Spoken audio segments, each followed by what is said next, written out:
Welcome back, boys and girls. Playing some Skaven today, everyone's favorite little Warpstone corrupted rodents.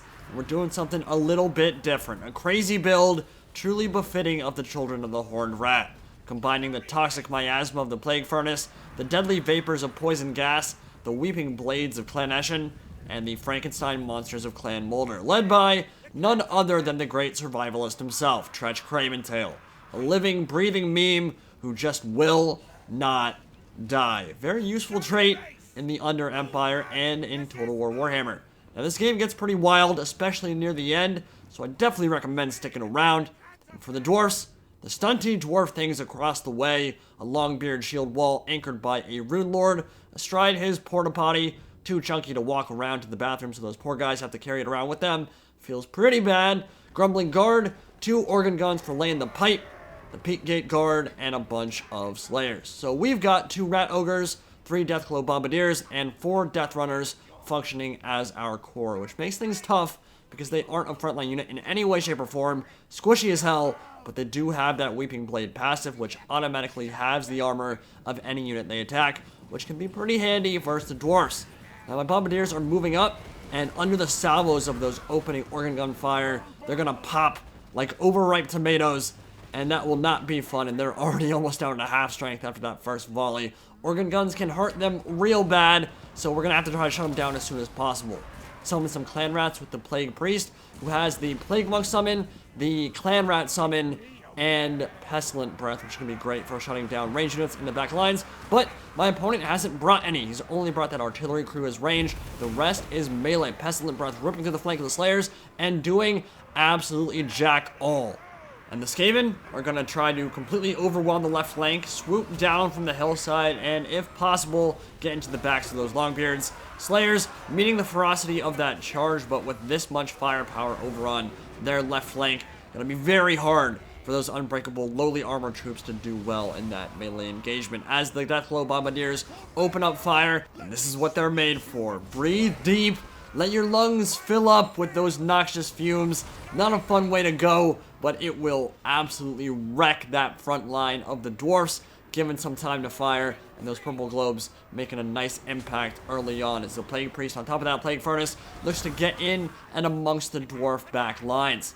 Now a bunch of the Death Runners are skirting around the flank. That is what you can do with them. They're completely invisible right now in stock mode, and that means they can do some pretty nasty stuff if they get a rear charge off. But organ guns opening fire again, getting some nasty shots into the Deathclaw Bombardiers, and beautiful volleys from those Bombardiers into the Peak Gate Guard, who got up a little bit ahead of the army, chasing after some Clan Rats. They're going to need to relocate if they don't want to get punished too heavily as the Plague Priest moves down the hill, and the Death Runners are in a gorgeous position.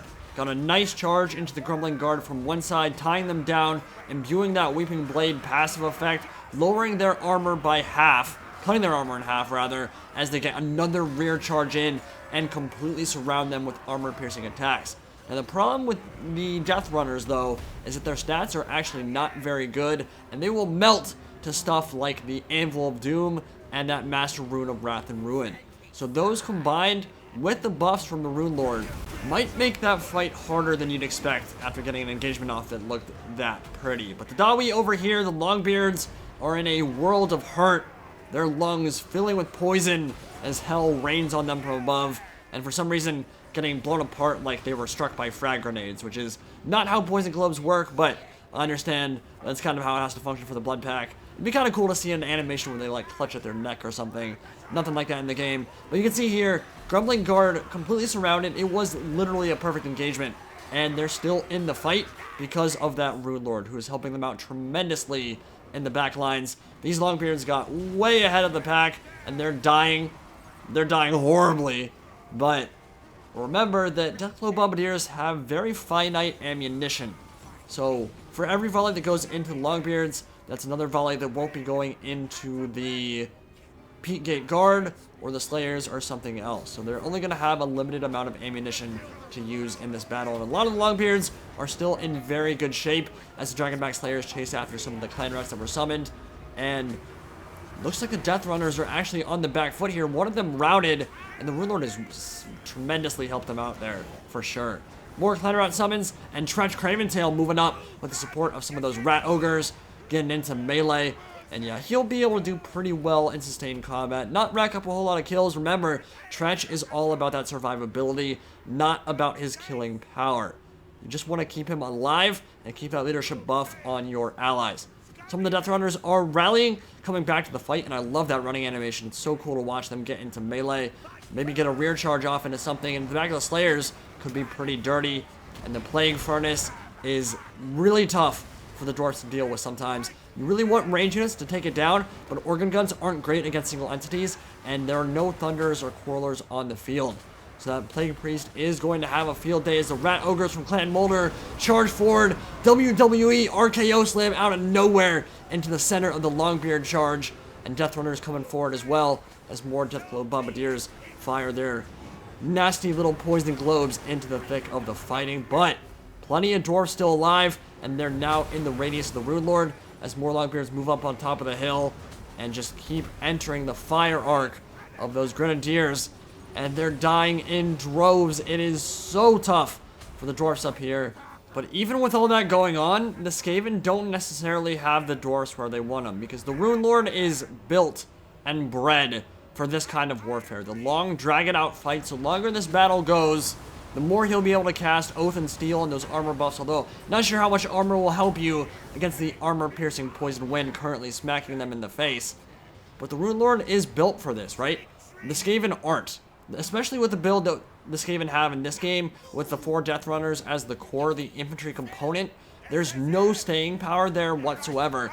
And you can see, there's almost no infantry left on the field for the Skaven. There's the Plague Furnace, there's still Tretch Craventail fighting, and there's still the Deathglow Bombardiers and the little bit of ammunition they have left. But besides that, there's not a whole lot of infantry left on the field, although Clan Rat summons will certainly help bolster those numbers a little bit, tie down the PK guard, and maybe cause a little bit of routing if they can get a good charge off. But they can't deal with Longbeards 1v1. That's not going to happen.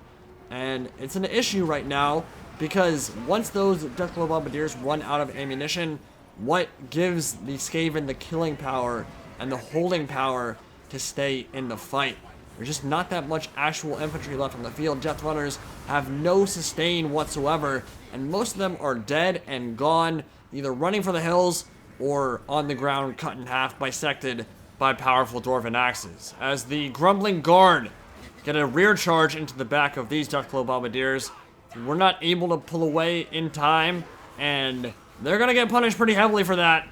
Two-handed axes cutting them in half, and more of that Pestilent Breath going down. Not very good versus Dwarfs in general. I was kind of surprised how poorly it did against the Slayers. I guess because they're in loose formation, it's better against densely packed troops, but densely packed low armor troops. So against Dwarfs, certainly their phalanxes, very tightly packed formations, but it won't do any damage to them because they have plenty of armor, and it just doesn't work against them. But if it doesn't work against Slayers, it doesn't work against high armor stuff, then not good against the Dwarfs in general. And so that spell would have been great against Quarrelers, maybe, something like that, but yeah, against the, maybe not even Quarrelers. They've got like 80 armor, so I don't know. It might not have been the best spell to pick for Dwarfs anyway. But now it gets a little bit scary for both armies, because both armies are in tatters. Peak Gate Guard are still around, very few of them left, and they are taking that damage over time from the Plague Furnace, which could be a pretty big factor as we move into the later stages of this battle. But it's past half HP, so it's taking a lot of damage. Rune Lord certainly doesn't have a lot of killing potential in and of itself, but again, the longer it stays alive, the longer that Rune Lord stays on top of that porta potty, and that smell emanates throughout the battlefield as he pops his armor buffs, his poopy armor buffs, then yeah, it's going to be an issue, because the more he casts that, the more the Dwarfs get their sustain, and you can keep casting that Master Rune of Wrath and Ruin, which isn't great against single entities, but can certainly do damage to them, and will, like, one-shot any of the infantry that decide to come back to the fight here. So, Skaven are not looking so hot at this point either, but at the same time, Dwarfs don't have a great way of killing the Plague Furnace, which is pretty much tailor-made for killing Dwarfs. As another Pestilent Breath rips through and looked awesome, didn't do a whole lot of damage. But yeah, that Plague Furnace, bonus versus infantry, armor piercing, huge HP pool, Verminous Valor going off from Tretch Craventail to push those Longbeards away and go straight for the Rune Lord. Remember, he does have a bonus for large, so he could actually do some damage to the Rune Lord if he could land a hit. But everything in this fight now is bad at killing each other.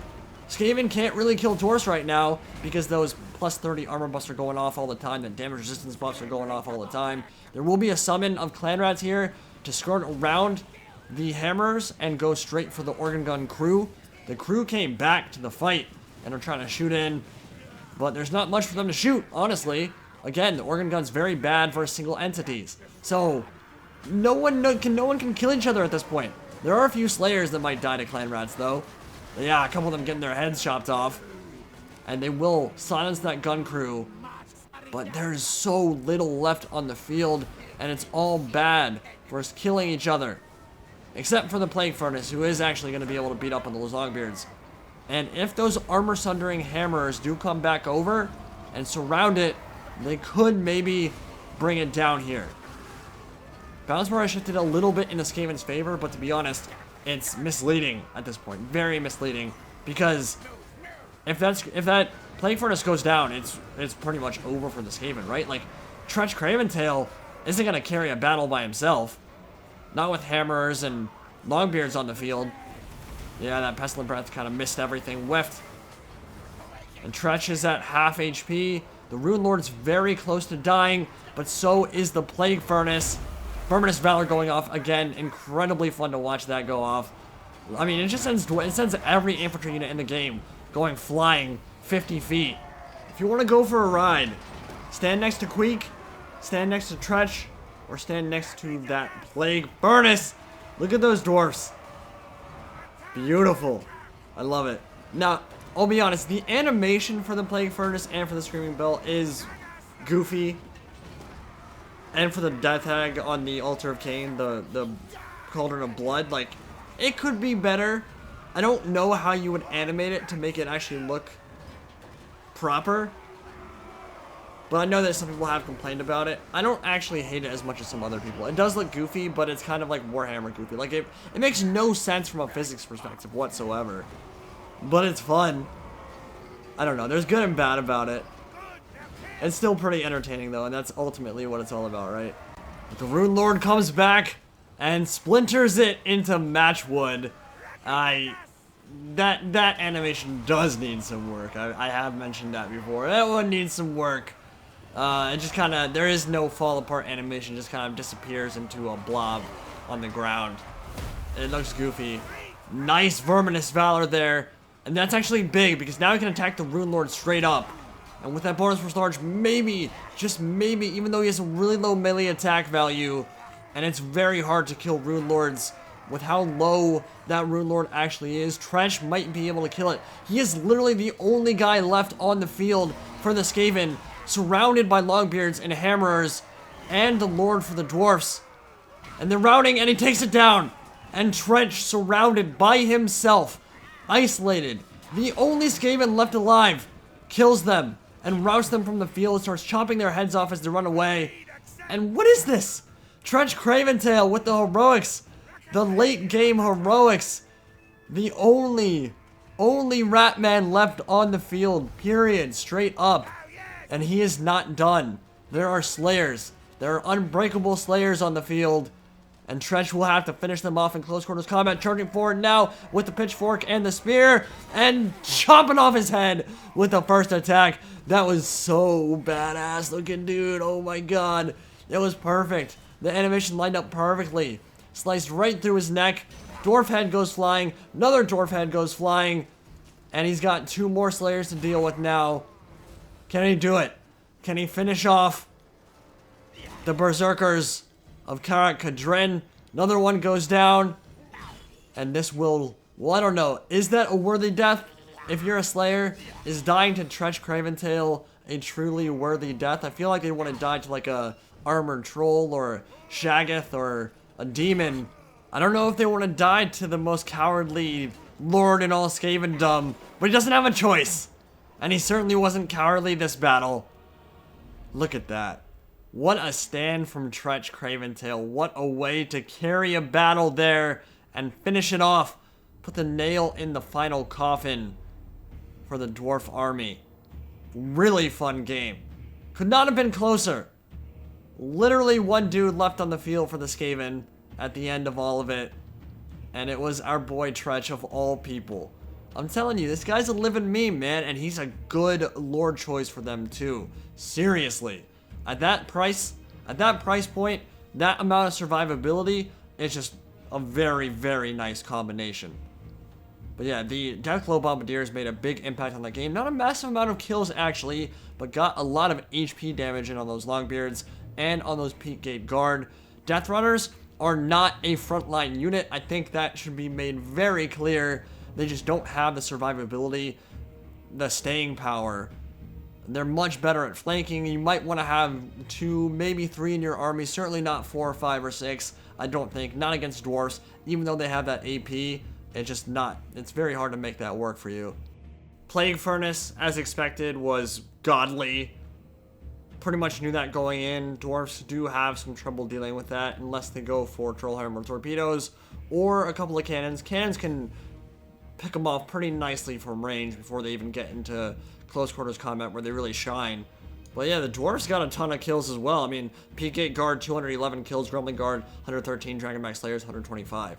So really fun battle, and hopefully you guys enjoyed that kind of different style of Skaven play. It's definitely not a meta pick at all, but certainly a very fun little twist on a Skaven theme there. So hope you guys enjoyed it. I'll see you next time. Any Pride, signing out for now.